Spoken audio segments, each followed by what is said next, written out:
الجزار والمدرس وكيلو اللحم. اللي عايز يعرف خليكم معايا. معاكم منى بيبر، صفحتنا تيتا الصغننه فيها الخلاصه اللي فيها من الاخر، اللي فيها عصير الدماغ، عصير الكتب في كوبايه صغننه من تيتا الصغننه.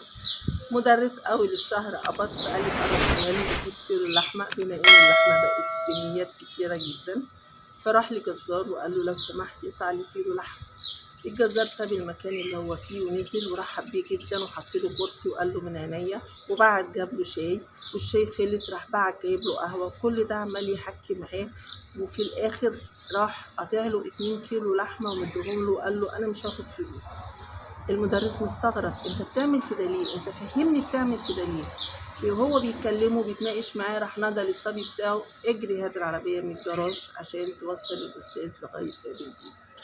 المدرس قال له انا لا هركب العربيه ولا هاخد اللحمه غير ما تقولي في ايه. الجزار ضحك وقال له حضرتك مش فاكرني؟ انا كنت تلميذ عندك من 10 سنين، وكنت تلميذ فاشل وما بذاكرش وعامل لك قلق في الفصل وكل شويه بتضربني، ومره طردتني من المدرسه وقلت لي ما تدخلش باب المدرسه غير معاك ولي امرك.